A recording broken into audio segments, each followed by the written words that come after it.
대한민국 국민 모두가 승리하는 그날까지. 안녕하십니까, 알뜰맨입니다.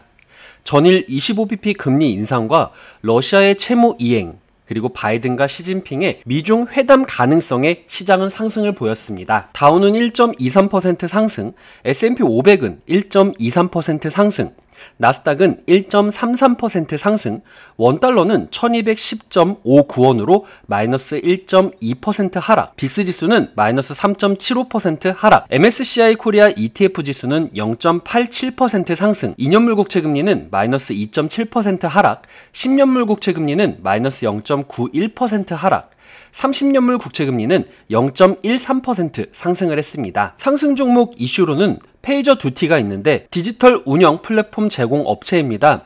주당 4센트의 손실이 있었는데 예상치보다는 상회된 수익이며 또 낙관적인 수익 예측을 발표를 하면서 20.9% 상승을 했습니다. 옥시덴탈 석유 같은 경우에는 워렌 버핏의 버크셔 해서웨이가 옥시덴탈 주식 1810만 주를 추가로 매입한 후에 상승을 했다라고 하면서 9.5% 상승을 했고요.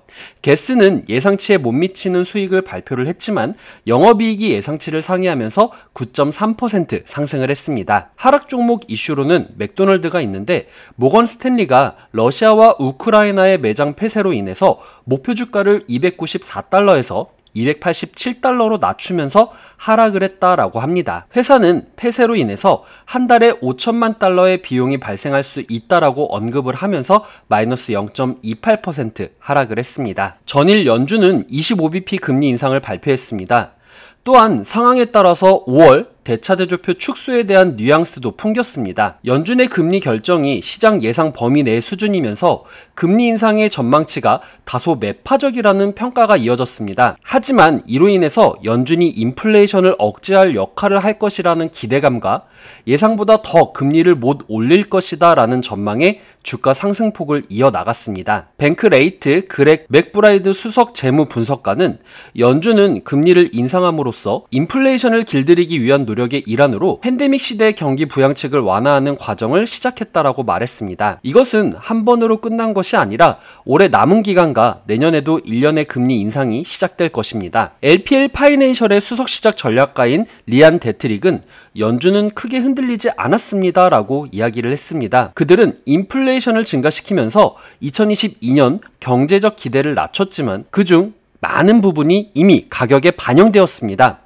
전반적으로 그들은 여전히 강한 성장을 보고 있어서 회복 지원을 하는데 도움이 됩니다 라고 이야기를 했습니다. 러시아와 우크라이나의 평화 협상이 이뤄지고 있지만 약간의 노이즈가 나올 가능성이 생기고 있습니다. 러시아 외무부 대변인은 러시아와 우크라이나 간 협상이 화상 연결식으로 계속 진행되고 있다라고 언급했습니다.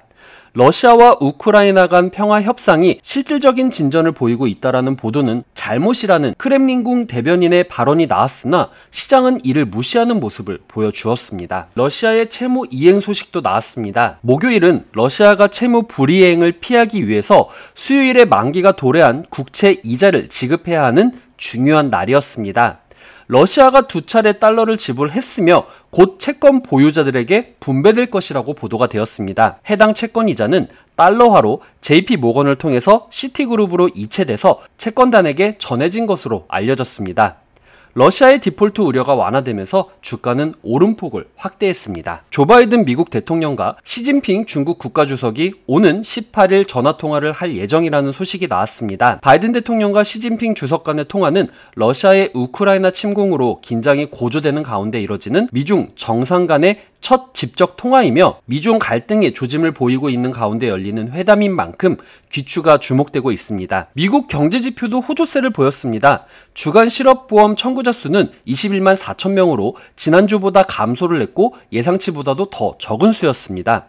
3월 필라델피아 연은지수는 27.4로 지난달 16보다 상승을 했고 예상치 15보다 크게 웃돈 수치이며 확장세가 강화되었음을 시사했다라고 합니다. 그리고 2월 신규주택 착공 실적은 176만 9천 채로 전달보다 6.8% 증가가 되었고 이는 2006년 이후에 가장 큰 폭의 증가세라고 합니다. 2월 산업 생산은 1.4%로 지난달보다 증가를 했고 예상치 부합되는 숫자라고 합니다. 로이트홀드 그룹의 짐 폴슨 수석 투자 전략가는 러시아 상황이 좀 더 명확해질 때까지 변동성이 유지될 수 있지만 러시아의 달러로 내는 채무 이행은 근본적으로 정말로 좋은 펀더멘털이 깔려 있다라고 말을 했습니다. UBS의 에드리언 저커 글로벌 자산 배분 팀장도 연준 기조가 예상보다 더 매파적이었지만 연준은 연착륙을 시도하기를 원하며 이는 실제 주식에 상당히 긍정적이다라고 이야기를 했습니다. 시카고 상품거래소 CME 패드워치에 따르면 연방기금 금리 선물 시장에 반영된 연준이 올해 12월까지 기준금리를 2%에서 2.25% 이상으로 인상할 가능성을 60%로 내다봤습니다. 이는 현 기준금리 0.25%에서 0.5%까지 최소 7회 더 인상될 가능성을 가격에 반영한 것입니다. 4월물 서부 텍사스산 원유 WTI 가격은 전장보다 7.94달러 오른 배럴당 102.98달러 8.4% 상승 마감을 했습니다. 개장 초 러시아가 우크라이나 남부 항구 도시 마리우폴에 추가 공격을 감행했다라는 소식에 유가는 다시 오름세를 보였습니다. 모건 스탠리는 올해 3분기 브렌트유 가격 전망치를 기존보다 20달러 상향한 배럴당 120달러로 높였습니다. 또한 4월부터 러시아 원유 생산이 하루 100만 배럴가량 줄어들 것으로 예상했습니다. 모건 스탠리는 글로벌 원유 수요는 하루 60만 배럴가량 줄어들 것으로 예상된다라면서 공급 축소 규모가 수요 감소분을 웃돌 것으로 예상했습니다. 데일리 FX의 토마스 웨스트워터 애널리스트는 지난 8일 유가가 2008년 이후에 최고치를 기록한 이후 가파르게 하락했다라는 것은 지정학적 위험 프리미엄의 상당 부분이 전쟁이 지속되고 있음에도 불구하고 과장되었음을 보여준다라고 해석했습니다. 또한 중국의 최근 봉쇄 조치가 유가를 떨어뜨리는 데 도움을 줬다라면서 중국의 추가 봉쇄 가능성이 단기적인 수요 기대를 억제하는 데 도움을 줄 수 있다라고 이야기를 했습니다. 금일시장은 전일 연준의 안정적인 금리 인상 소식과 러시아와 우크라이나의 평화 협상 소식 그리고 러시아의 채무 이행 소식, 원달러의 하락, 미국 제조업 지수의 긍정적인 지표 발표 소식으로 장 초반 상승 흐름을 이어갈 것이라고 생각을 합니다. 하지만 불확실한 부분은 러시아와 우크라이나 간의 평화협정이 불발될 가능성입니다. 지금은 외교적으로 평화협상을 이어나가고 있지만 어린이들과 민간인 대피소를 공격하고 있다는 소식이 커져 나가고 있다는 것이 확대가 되어서 평화협정에 노이즈가 생긴다라고 하면은 국내 증시에도 불안정한 부분을 보일 것입니다. 또한 푸틴 대통령 역시 불과 전일까지만 하더라도 일부러 디폴트를 하려는 움직임을 보였기 때문에 금일 채무 이행 소식이 나왔다고 해도 어떤 자세로 돌변할지 모르는 부분이 불확실성으로 보입니다. 하지만 이 부분은 말 그대로 노이즈로 생각이 됩니다. 증시의 변동성을 줄 수는 있지만 큰 영향을 주면서 장기적으로 하락세를 만들 것이라는 생각은 들지 않습니다. 그래도 5월까지는 코로나, 전쟁, 금리, 디폴트 등의 국제적 노이즈가 발생될 수 있는 만큼 떨어질 때 분할로 저점 매수를 하고 올라갈 때 조금씩 분할로 매도를 하는 부분을 취한다고 하면 긍정적인 수익이 나지 않을까 생각이 됩니다. 저는 언제나 여러분들의 성투를 기원하고요.